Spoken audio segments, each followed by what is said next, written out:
Party శ్రేణులకు మరియు ఇతర పార్టీ నాయకులకు, నా శ్రేయోభిలాషులకు అందరికి నమస్కారం. ఈరోజు ఇప్పుడే 11 టీవీలో, 10 టీవీలో, తర్వాత సాక్షి టీవీలో ఒక వీడియో వచ్చింది, ఒక వార్త వచ్చింది. బాదిరెడ్డి గోవర్ధన్ మరి కాంగ్రెస్ నాయకులతో సంప్రదించి కాంగ్రెస్ లో చేరుతున్నట్టు, నిజామాబాద్ టికెట్ ఆశిస్తున్నట్టు ఒక ఫేక్ ప్రచారం వచ్చింది. అది ఎవరు ఆధారం వల్ల వచ్చిందా ఏంది నాకు అర్థం కాలేదు. నేను కూడా వాళ్ళతో మాట్లాడిన వాళ్ళు ఎవరు చెప్తలేరు. చాలా తప్పది, ఆ వార్త తప్పు. దాన్ని తీవ్రంగా ఖండిస్తున్నాను. నేను నాకు కేసీఆర్ గారు 3 సార్లు టికెట్ ఇచ్చి నాకు 2 సార్లు గెలిపించారు.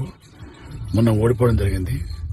అయినంత మాత్రాన్ని నేను పార్టీ వదిలిపెట్టి వేరే పార్టీకి వెళ్లి ఇంకో టికెట్ ఆశించడం అనేది పార్టీకి ద్రోహం చేసినట్టు. కాబట్టి అలాంటి ద్రోహం నేను చేయలేను.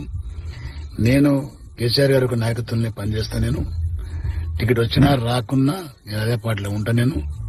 కాబట్టి దీన్ని, ఈ వార్త ఎవరైతే స్ప్రెడ్ చేస్తున్నారో కావాలని ఇచ్చిన వార్త ఏస్తుందో దాన్ని తీవ్రంగా ఖండిస్తుంది. ఇది కుట్రలో భాగంగా అనిపిస్తుంది నాకు.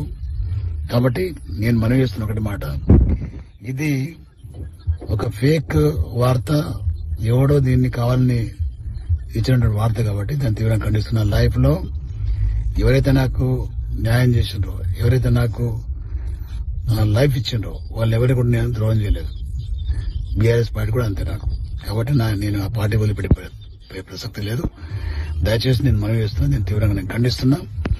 ఎవ్వరు కూడా ఈ వార్త నమ్మడానికి వీల్లేదు. ఏదైతే వార్త వచ్చిందో 10 టీవీలో, తర్వాత సాక్షిలో, దాన్ని తీవ్రంగా ఖండిస్తున్నా. దయచేసి ఎవరు కూడా ఆ వచ్చిన వార్తలు నమ్మడానికి వీల్లేదని చెప్పి నేను మనవి చేస్తున్నా.